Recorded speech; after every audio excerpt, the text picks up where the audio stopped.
usali itu lapas niat itu sunat. Tapi jangan itu itu aja berapa kali. Cukup usali fardhu maghrib lillahi ta'ala, sah sudah saja kau sembahyang fardhu maghrib karena Allah Ta'ala. Kemarin kan sudah dibahas masalah menghadap kiblat sunat, rakaat sunat, adaan sunat, lillahi ta'ala sunat. Saja kau sembahyang fardhu maghrib sah sudah. Itu untuk mempermudah. Jadi kita kadang-kadang ada yang susah melihat orang Pak waswas.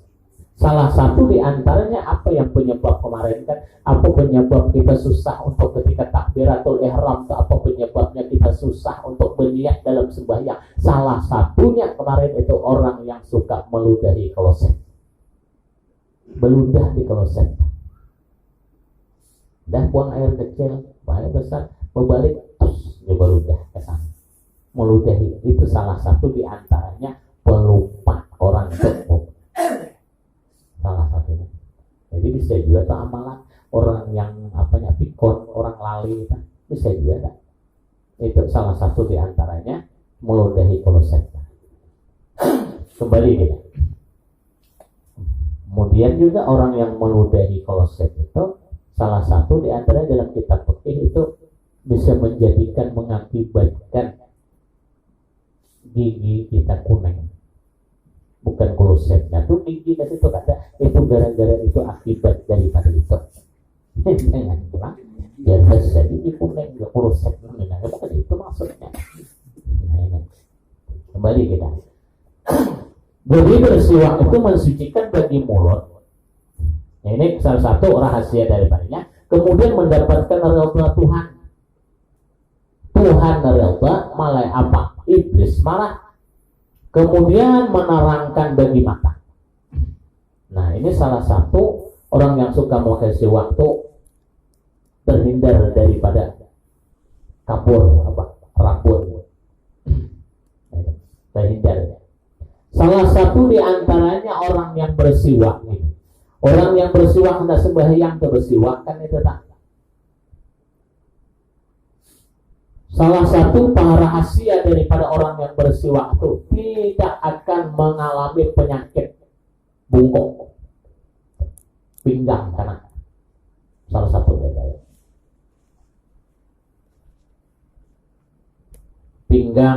pinggang, penyakit kepala siwak juga. Rahasia daripada orang yang selalu bersiwak dan sembahyang, penyakit pinggang, penyakit kepala, apalagi pada ketika sakaratul maut dimudahkan pada ketika sakaratul maut. Orang yang selalu bersiwak ketika hendak sembahyang itu bersiwak nanti ketika di akhirat mengambil catatan verbal amal ibadah dengan tangan kanan. Itu. Banyak. Ada 70 rahasia orang yang mendapat siwak menggunakan siwak. Sakaratul maut ambil catatan amal ibadah dengan tangan, penyakit pinggang, ridha Tuhan.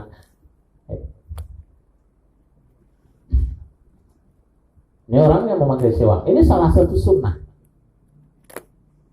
Sebab Rasulullah mengatakan as-siwaku khairum minad dunya wa ma fiha. Siwak itu lebih baik daripada dunia dan isinya. Kehilangan kita HP sebagian milik kepala. Kehilangan siwak. Bapak. Tapi Rasulullah mengatakan khairum minad dunya wa ma fiha. Lebih baik kayu siwak itu yang kita pakai itu daripada dunia dan isinya. Apanya? Benda dunia isinya. Ini bisa kita cuman sesuatu yang kayak gini selalu kita anggap sepele. Jadi saya catat tadi di dalam HP ini beberapa macam tadi. Nah, termasuk juga orang yang selalu menggunakan siwak ini meningkatkan pahala amal ibadah, kecerdasan dia juga. Apa? Meningkatkan kecerdasan, kemudian membukakan pintu rezeki. Rezeki dilancarkan Allah Ta'ala. Kalau dihitung apalah, tapi itu rahasia Allah. Orang yang bersiwak dan sembahyang. Rezeki, pahala seperti mana ada satu riwayat mengatakan orang yang bersiwak ketika hendak sembahyang itu Allah beri pahala sama dengan 50 syahid. 50 50 orang mati syahid pahalanya. Luar biasa. Nah, bersiwak kan. Nah. Jadi kita menggunakan siwak tadi, kalau ada juga di situ daerahnya itu apa? Kalau bisa jangan lebih daripada 40 hari memakai siwak itu diganti. Berapa harganya berkayu siwak? Bapak, wajar aja 40 hari diganti kada mahal ya. Ini kadang-kadang ada nah, tinggal 2 inci lagi masih ada dipakai. Padahal, nah itu wajar aja, Pak, kita kada tahu bahwa kayu siwak itu memang sudah sunnah Rasul kita jalankan, tapi kita tahu yang tadi sekali lagi menggunakan kayu siwak jangan lebih daripada sejengkal, jangan kurang daripada 4 jari. Dan juga ada juga di antara rahasia itu jangan lebih daripada 40 hari menggunakan siwak itu diganti kayunya. Ini sunnah. Jadi sesuatu yang kasar-kasar, kalau gantinya boleh aja.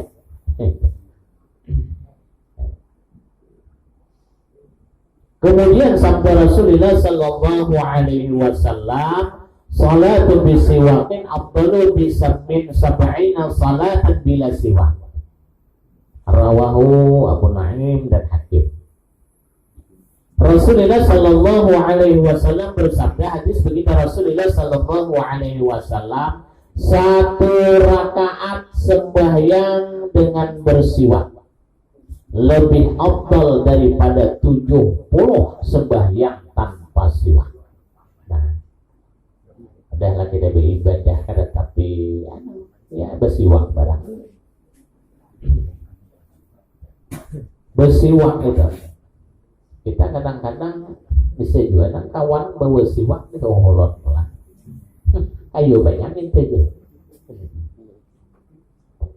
Ya kawan siwak, iya juga kan ya. Jangan bubuas nah. Emang heran aja pakai bubuas.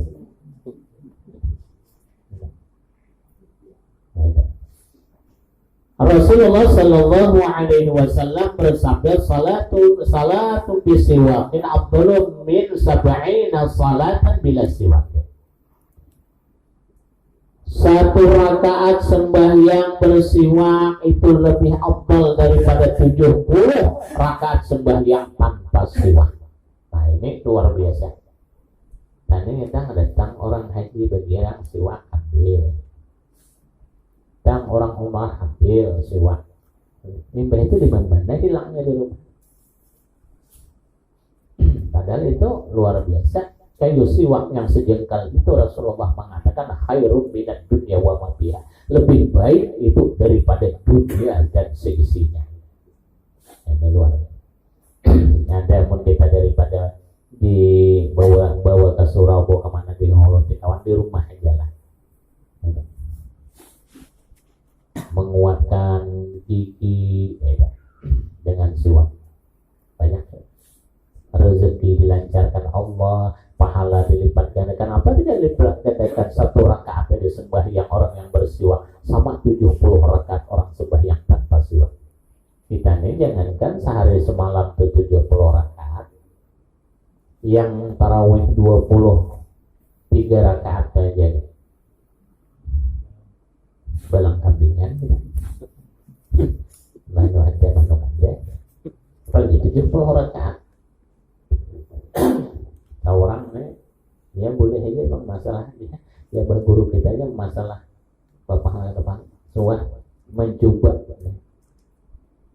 menggawi rencana nah dari istiqamah juga pilawas panggaya lah ada pahala-pahala ada salah pahala aja panggil rencana ada sembahyang setiap malam 100 rakaat. Kamar dibersihkan, gak boleh kata makan, gak boleh masuk sos dan sembahyang malam pertama. Ada beresnya lagi nah. Nyala 40 rakaat. Ya ada beresnya. Menyampaikan ke 100 itu para rabah. Mana mata ngantuk, mana kepala luntur sakit. Malam besok jauh ya. 2 malam dia malam yang ketiga ada lagi sanggup lagi. Nah 100 rakaat saja. 100 rakaat. Kalau kita Abu Yazid Al-Bastami itu Abu Yazid kan? Bukan. Di Baghdad dah siapa? Lupa. Tarekat itu orang yang silsilah tarekat sampai sampai beliau Junaidi Al-Baghdadi. Beliau dalam sehari semalam itu sembahyang sunat lebih daripada sembahyang yang 5 waktu, Bapak. 300 rakaat. Beliau itu tidak berhitung tokonya di Baghdad itu tokonya yang dijual permata. Bukan permata yang murah, yang mahal-mahal. Tokonya tidak berhitung di Baghdad itu. Kaya, tidak bisa dibandingkan kita ini tidak ada apa-apanya, tidak ada ujung kukunya. Junaidi Al-Baghdadi masih sempat dalam sehari malam itu 300 rakaat melaksanakan sembahyang sunnah. Dan di akhirat kena Allah Ta'ala mana ya Allah Ta'ala tuh Junaidi Baghdadi itu kada akan tahu sungguhnya sempat masih 300 rakaat dalam sehari sembahyang. Kita apa? Nah, kalau di dunia masih bisa bersilat kita nanti di hadapan Allah kita. Jadi salat bisiwakin afdal min 70 salat bila siwakin. Rasulullah sallallahu alaihi wasallam mengatakan 1 rakaat sembahyang dengan bersiwak lebih afdal daripada 70 rakaat sembahyang dengan tanpa siwak. Afdal ini sunnah.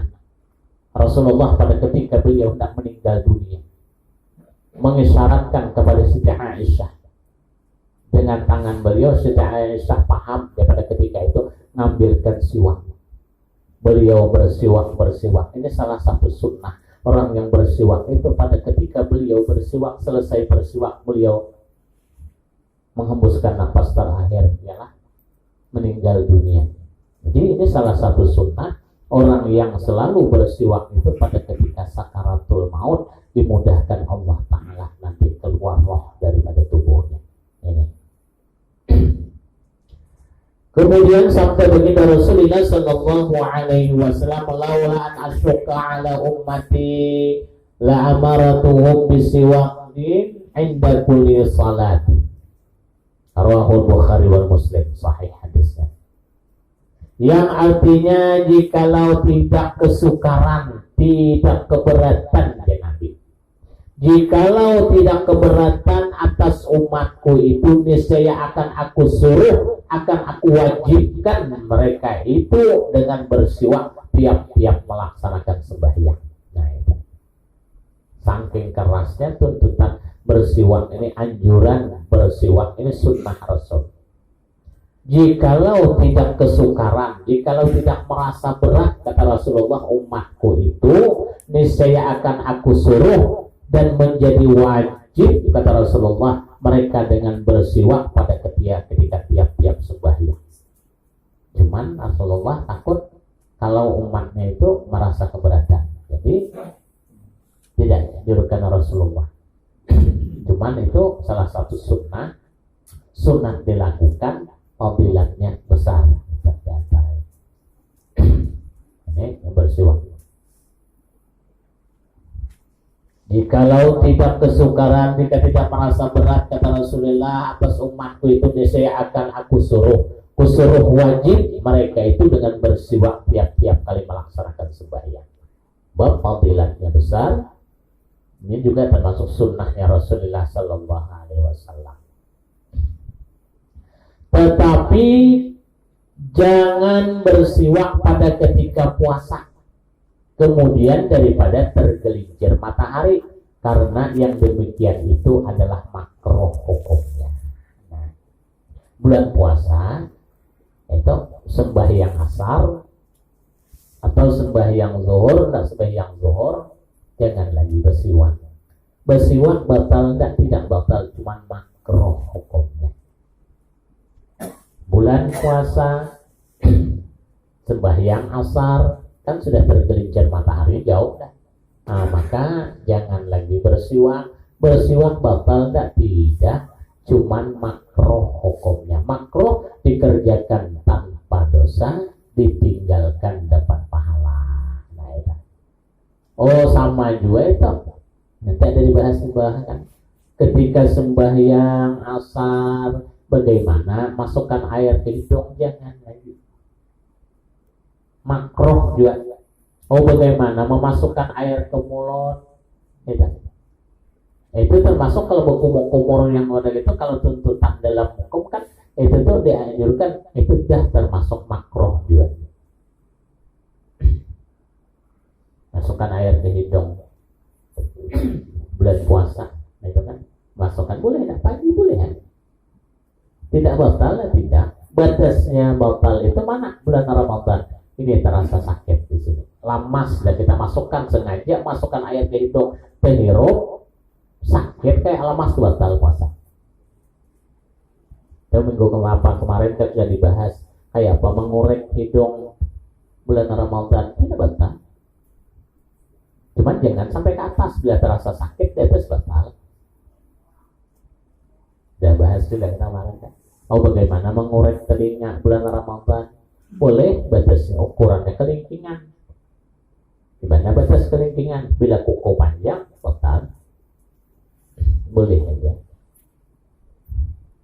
Kumur-kumur boleh ya. Masukkan sesuatu ke dalam mulut. Yang batal bulan Ramadan itu menelan. Menelan dengan sengaja. Kalau tanpa sengaja menelannya, maka tidak batal. Kayak apa ya kada sengaja? Ya itu tak masukkan berkumur-kumur tiba-tiba akan marcon.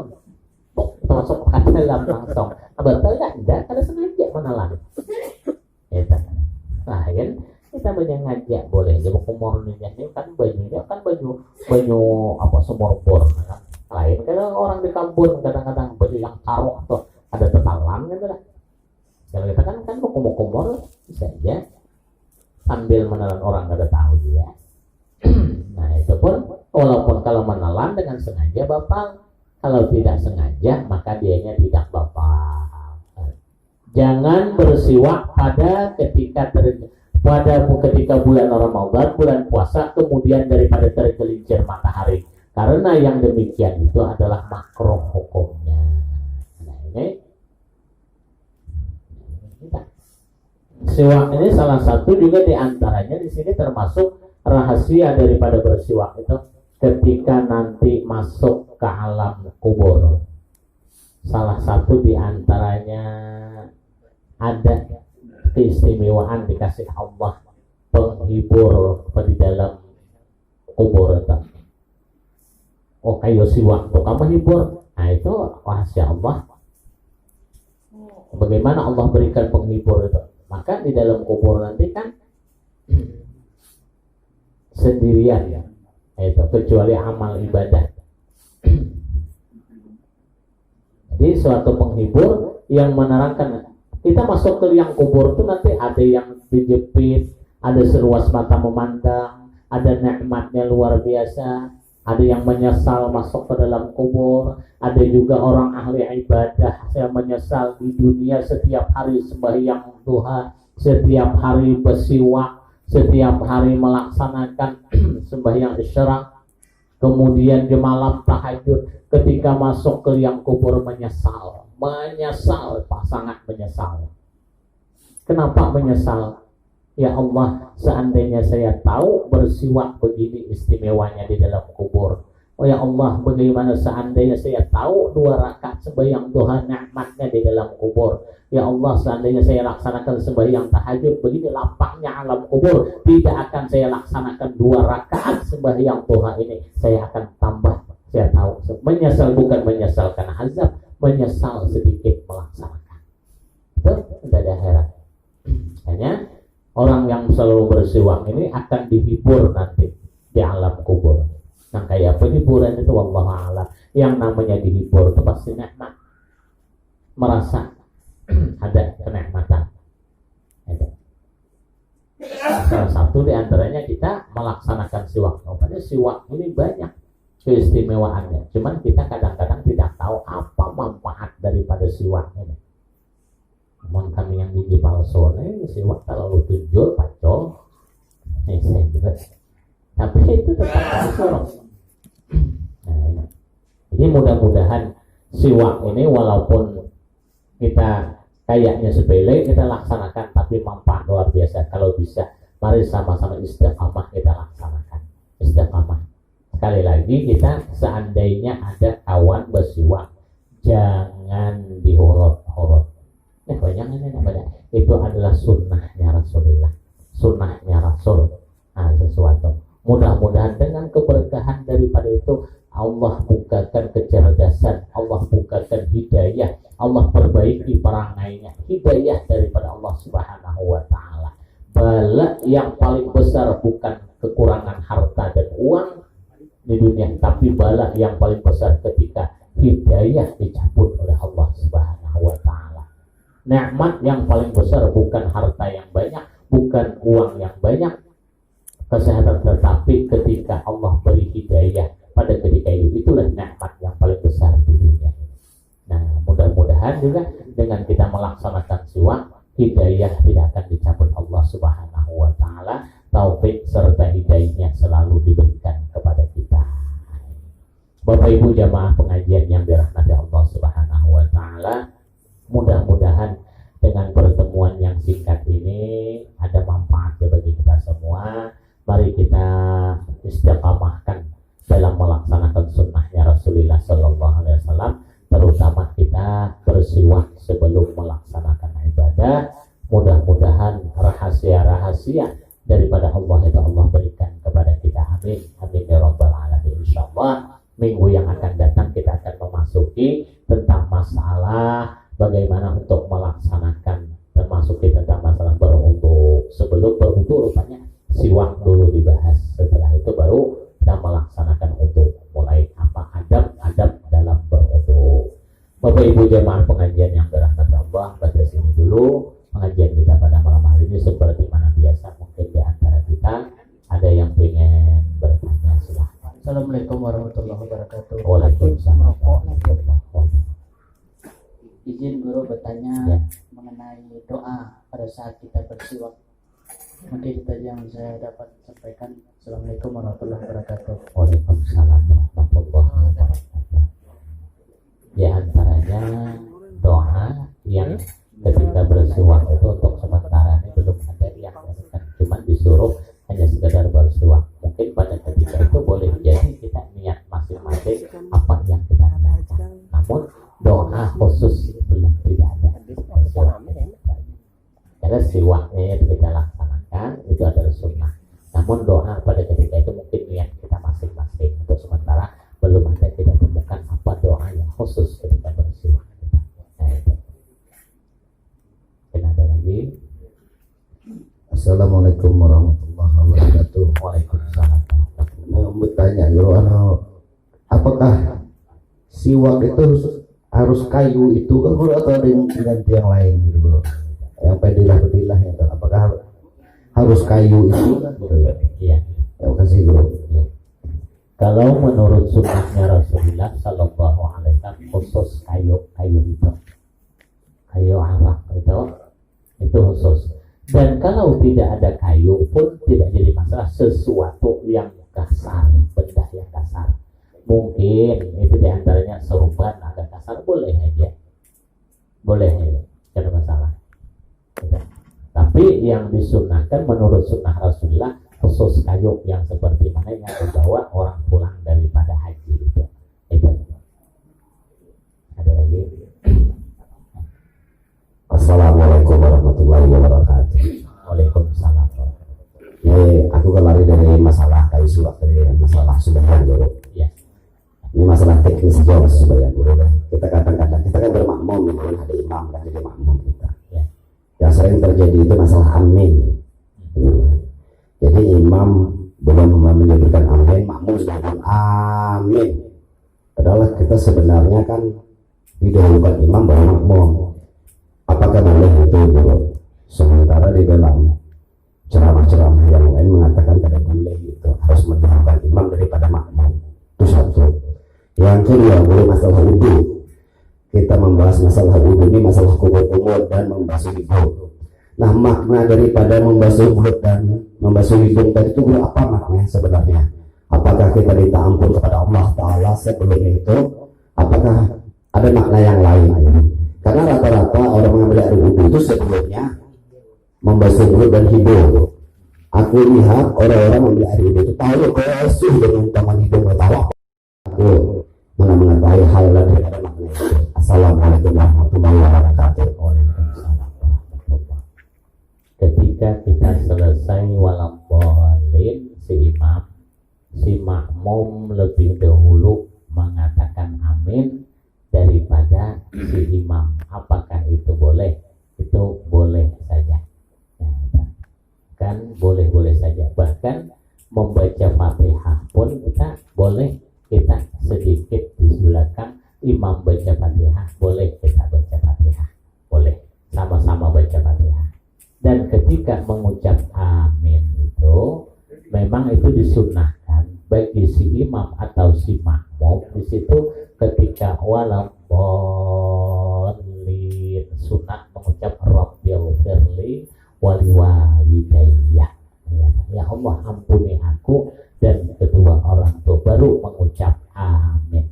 Yang jelas si makmum kada tahu itu asalkan waladhdallin penting amin. Nah, barang siapa yang mengucap amin beserta imam, tadahulu yang penting beserta imam. Pada ketika maksudnya beserta imam itu bukan berarti kita mendahulukan imam. Cuma tidak, seandainya kita bersamaan pun si makmum rabbighfirli waliwalidayya, si makmum tidak waladhdallin, imam amin, si imam rabbighfirli waliwalidayya. Ya, yang jelas selesai waladhdallin mengucap amin besertaan itu kan besertaan antara sedang lambat sedikit pun imam tidak masalah. Itulah yang dikatakan dosa diampuni oleh Allah Subhanahu. Seluruh dosa-dosa yang telah lalu diampuni oleh Allah Subhanahu wa taala. Kemudian nanti menyeberang jembatan Shiratal Mustaqim laksana kilat, wajib masuk ke dalam surga, wajib bertemu dengan wajibul wujud di akhirat. Orang yang senantiasa intinya sembahyang berjamaah. Apabila mengucap amin beserta imam, dosa-dosa yang telah lalu diampuni oleh Allah, menyeberang jembatan Shiratal Mustaqim laksana kilat, wajib masuk ke dalam surga, haram masuk ke dalam neraka, wajib bertemu dengan zat wajibul wujud nanti di akhirat, kita ketemu dengan Allah. Itu keterangan di dalam kitab Miftahul Jannah sana ada. Nih, jadi ada masalah itu tidak membatalkan sembahyang, tidak membatalkan, kecuali mendahului rukun daripada si imam. Rukun fi'li. Nah, itu contoh kita, kalau kita mendahului sembahyang zuhur, entah imam terdahulu baca Fatihah, entah kadang mungkin imamnya iya kena dulu, imam an ayatnya salah, makmum an ayatnya salah deh. Imam lambat baca ihdinas siratal mustaqim, siratal ladzina, si makmum entam terus qul huwallahu ahad lam yalid walam yakul lahu kufuwan ahad. Imam belum waladhdallin dehnya sampai ayatnya sampai dah. Nah, itu masalah. Kemudian yang kedua, apa maksud dan tujuan ketika kita membaca? Di situ kalau menurut hukum fikih yang pertama, mengetahui apakah air itu berubah atau tidak. Itu salah satu yang di tangan, membasuh tangan. Kemudian memasukkan air ke dalam hidung, apa maksud? Apakah air itu berubah baunya? Kemudian memasukkan air ke dalam mulut, apakah itu berubah rasanya? Itu salah satu di antaranya. Namun pada ketika itu tetap ada doa. Doa salah satu di antaranya itu pada ketika kita memasukkan air ke dalam mulut. Di sini ada doa nenek, Allahumma inni ala tilawati kitabika wa kasrati dzikrika. Ya Allah ya Tuhanku, itu apa? Datangkan olehmu akan daku atas membaca kitabmu, permudahkan aku untuk membaca kitabmu ialah Al-Quran. Wa kasrati dzikrika, dan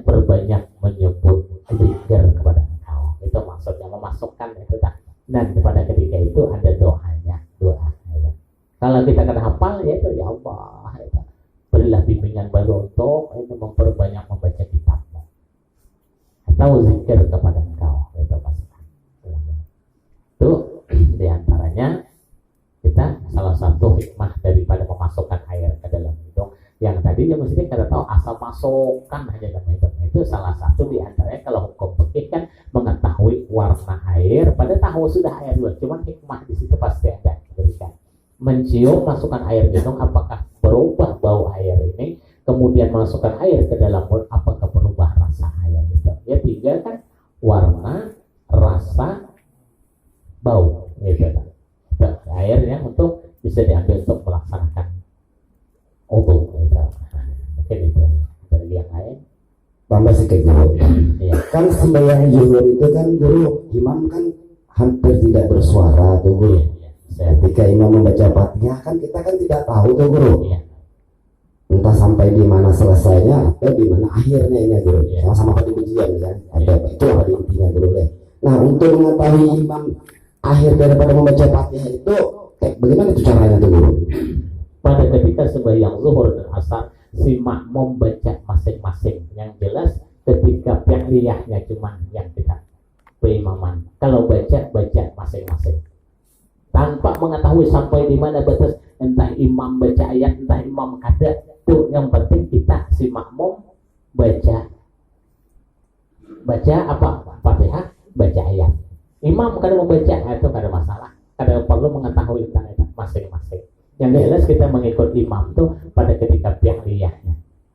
Katakanlah umpamanya imam membaca Fatihah belum habis nih guru deh, kita kan tahu kan guru deh. Kita udah baca qul huwallah nih, kan tadi dulu tuh guru. Ada apa-apa? Ada masalah tuh guru deh. Masalah itu sama itu tadi. Tadahulu amin si makmum daripada imam tidak menjadi masalah. Itu. Seperti mana kita sembahyang zuhur asar, si imam apa lawas si imam nih aku dah 4-5 kali mau ulangi qul huwallah belum juga lagi rukuk rupanya si imam baca yasin. Nah itu paksa mengikuti kita menunggu. Ini ulangi terus lah habis dah qul huwallah qul a'udzu birabbil falaq baca lagi qul a'udzu birabbin nas kada juga selesai sembahyang apa memanjang tadi apa ada itu cuma baca yasin wajar. Assalamualaikum warahmatullahi wabarakatuh. Waalaikumsalam. Lagi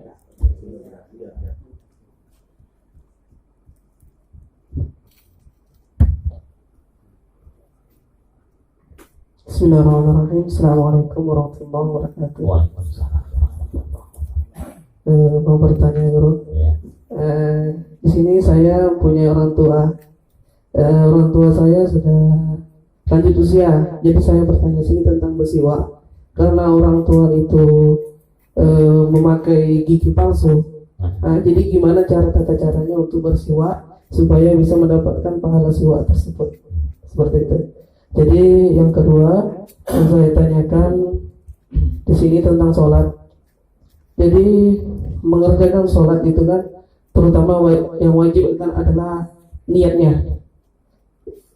Niatnya itu jadi kalau kita mau lafaznya itu yang afdol di mana guru? Apakah sebelum takbir atau sesudah takbir?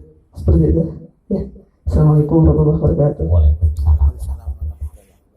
Orang tua sudah lanjut usia yang kebetulan orang tua itu memakai gigi palsu. Bagaimana cara bersiwaknya?